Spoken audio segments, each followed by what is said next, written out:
Selamat malam para netizen dimanapun kita berada. Salam inspirasi bagi kita semua. Ya, menarik begitu ya. Ada kabar yang cukup mengejutkan sekali begitu di pentas politik hari ini begitu. Beredar surat panggilan Polda Metro Jaya untuk sopir mantan Syahrul Yassin Limpo ya, pimpinan KPK diduga memeras katanya begitu ya. Katanya memeras sampai 50 miliar, berapa miliar gitu begitu ya. Apakah benar seperti ini begitu? Ini yang ditanyakan oleh pengacaranya dari Yassin Limpo begitu ya, yang notabene sekarang itu ya siapa Ali Fikri kalau nggak salah begitu ya. Dan bahkan di satu sisi mengatakan wah apakah ini benar begitu kan ya. Dan bahkan di situ menyatakan siapa pimpinan KPK yang diduga ya memeras mantan Syahrul Yassin Limpo. Ini kata pengacara begitu kan ya. Apakah ini benar atau tidak begitu? Jadi kalau kita melihat dari pernyataan-pernyataan selama ini begitu kan ya, apakah KPK berani untuk memeras itu begitu kan? Ini pasti nanti dimunculkan begitu di persidangan begitu, karena pada hakikatnya sekarang ya Pak Yassin Limpo itu kan sudah berada di Indonesia begitu kan.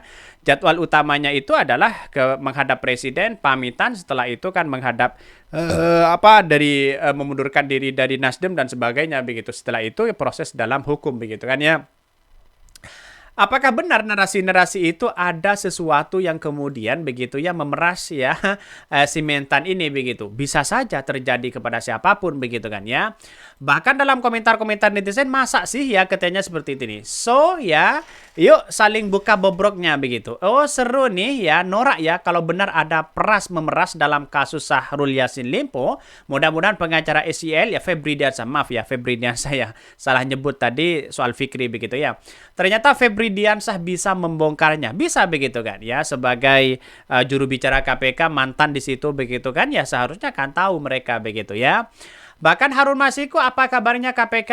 Ya, akan dicatat dalam sejarah ternyata KPK benar-benar tak berdaya menangkap dan memenjarakan Harun Masiku begitu ya. Bongkar bobrok KPK, tebang pilih sesuai perintah atasan. Ini komentar-komentar netizen loh begitu ya.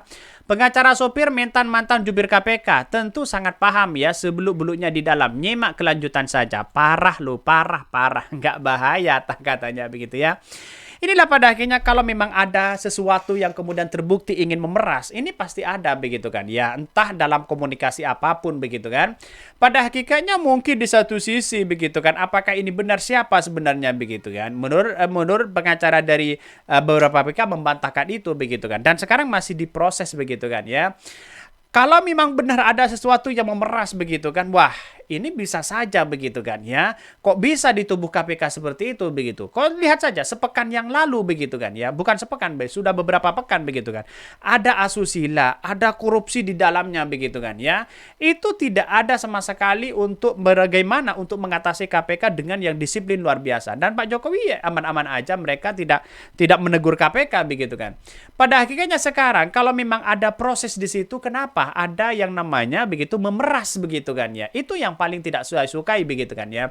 Saya setuju sekali dengan penegak hukum yang ada di Indonesia, dan bahkan saya paling mungkin ya paling pertama kali ya yang siapapun korupsi itu adalah musuh kita bersama. Kira-kira seperti itulah begitu. Dan pada hakikatnya bagaimana dengan kalau kita melihat ya publik hari ini dengan Harun Masiku begitu, kok tidak semudah apa yang dilakukan terkait dengan Pak Yassin Limpo ini begitu kan ya, si SEL ini begitu kan ya. SEL saja katanya sudah kunjungan kerja, tiba-tiba di belakang begitu, di rumahnya digeledah di situ begitu, dan bahkan ya sudah menjadi tersangka katanya begitu kata Pak Mahfud, walaupun Pak Mahfud itu bukan anggota KPK atau juru bicara KPK, sudah mendahului begitu kan. Tetapi kita lihat saja mereka begitu, dan bahkan di satu sisi melihat dari beredarnya Harun Masiku hari ini, nggak tahu arahnya di mana, kok KPK akan enggan untuk mengomentari ini begitu kan. Itulah pada hakikatnya saya setuju sekali dengan Pak Surya Paloh yang mengatakan begini.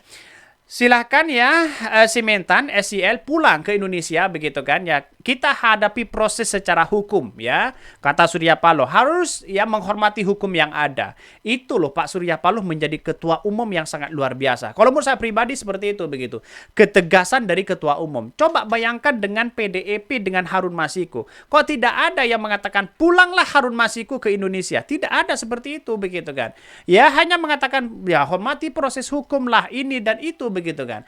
Artinya apa? Ketegasan dari seorang ketua umum partai itu juga perlu dilihat oleh kita begitu kan. Apa ketegasan Pak Surya Paloh? Silakan pulang hadapi kalau benar-benar ada korupsi begitu kan. Sedangkan Harun Masiku ada nggak seperti itu begitu kan? Jangankan menyanyikan kabar Harun Masiku begitu kan. Ya, melihat dari hal ini begitu kan, seolah-olah kocar-kacir kalau Harun Masiku ada yang ada di Indonesia begitu kan. Kan begitu logikanya begitu kan. Jadi artinya apa? Mengapa Harun Masiku agak jauh mereka begitu? Wallahu a'lam begitu ya. Tetapi inilah semuanya itu kan demi bangsa dan negara begitu. Apapun yang dilakukan penegak hukum, mari kita harus hormati begitu. Kalau memang ada tindak pidana korupsi ya silahkan begitu kan. Kalau ada yang memeras, wah ini tambah parah begitu. Dan bahkan beredar saat panggilan Polda Metro Jaya untuk sopir Mentan Syahrul Yassin Limpo, pimpinan KPK diduga memeras ya katanya. Bahkan ya kasus tindak pidana korupsi tipikor yang menyeret Menteri Pertanian ya Mentan ya Syahrul Yassin Limpo atau SYL tengah disorot publik. Di tengah sorotan tersebut terdapat sebuah foto surat pemanggilan kepolisian yang tersebar di luas grup WhatsApp. Dari gambar yang diterima dari tvnews.com ya, foto yang tersiar ya melalui pesan berantai aplikasi WhatsApp tersebut berisikan surat panggilan bernomor ya B10339. Adapun isi surat tersebut diperuntukkan kepada sopir pribadi dari Mentan ya Pertanian Mentan Syahrul Yassin Limpo yang bernama Heri. Bahkan dalam surat tersebut, sopir pribadi SYL bernama Heri diminta menemui penyidik pada Senin 28 Agustus 2023, begitu ya, di ruang pemeriksaan Direktorat Reses Kriminal Khusus Polda Metro Jaya. Dalam surat itu pula ditujukan maksud panggilan untuk memberikan klarifikasi terkait dengan kasus yang sedang ditangani oleh Subdit V Tipikor Direktorat Reses Kriminal Kasus Polda Metro Jaya. Untuk kepentingan proses penyelidikan dimohon kepada saudara untuk hadir guna memberikan keterangan ya, tulis narasi dalam surat pemanggilan tersebut. Apa nyatanya begitu kan ya? Katanya ada pemerasan, siapa yang memeras mereka begitu kan? Ya seharusnya semuanya itu kan pasti tahu bagaimana gerak-gerik mereka begitu ya. Kalau memang ada hal-hal seperti itu, kita harus proses secara hukum siapapun orangnya begitu. Karena pada akhirnya kita tahu sendiri bahwa namanya hukum itu tertinggi begitu di Indonesia. Tapi jangan sampai ada pasal-pasal yang kemudian begitu kan ya bisa dijual belikan begitu. Dan kan dalam surat itu ya tertulis bahwa Tipikor Direktur Reses Kriminal ya khusus Polda Metro Jaya begitu ya. Penyelidikan dugaan tindak pidana korupsi berupa pemerasan yang dilakukan oleh pimpinan Komisi Pemberantasan Korupsi KPK Republik Indonesia dalam penanganan perkara di Kementerian Pertanian Republik Indonesia. Adapun sangkaan tersebut pasal 12 huruf E Undang-Undang begitu 31 tahun 1999 tentang pencegahan dan pemberantasan tindak pidana korupsi sebagaimana diubah dengan Undang-Undang Nomor 30 tahun 2021 tentang perubahan atas undang-undang tersebut. Surat panggilan itu juga telah ditandatangani oleh Direktur Reses Kriminal Khusus Polda Metro Jaya, Kombes ya Pol Ade Safri yang Simanjutek. Bahkan sementara itu Polda Metro Jaya Irjen Karyoto enggan memberikan pernyataan saat sejumlah awak media mencoba meminta keterangan dalam sebuah kegiatan yang turut dihadiri jajarannya tersebut. Bahkan di sisi lain, ya Diskriminasi Polda Metro Jaya, Kombes Adi Safri di Simanjutak yang turut hadir juga tak memberikan pernyataan apapun ya saat ditanya soal beredarnya surat pemanggilan tersebut. Ada giat ya, ini ada giatan ya, ada kegiatan. Jawab Adi Safri saat disinggung ya tersebut ya meninggalkan lokasi tersebut. Apakah hal seperti itu bisa begitu? Ya kita tunggu saja. Kalau memang ada pemerasan yang dilakukan oleh pimpinan Komisi Pemberantasan Korupsi begitu kan ya. Wah, kacau mereka begitu kan ya. Ini bisa ya Karyoto itu bisa leluasa bagaimana ya pimpinan KPK itu bisa bolak-balik sana sini begitu. Kalau memang ada ya pemerasan seperti ini begitu kan. Karena pada akhirnya katanya muncul spekulasi pemerasan-pemerasan itu begitu kan ya sudah beredar hari ini begitu. Yang katanya begitu kan ya kalau memang benar terjadi di sebuah lembaga KPK, wah hancur KPK kalau seperti ini begitu kan. Yang penting ada bukti di situ begitu. Kalau tidak ada bukti sama saja mensangkakan orang, tidak ada alat bukti sama sekali begitu kan ya. Ya makanya dipanggillah sopir itu bagaimana kejadian yang sebenarnya. Tetapi saya rasa semoga aja begitu kan ya tidak terjadi apa-apa ya.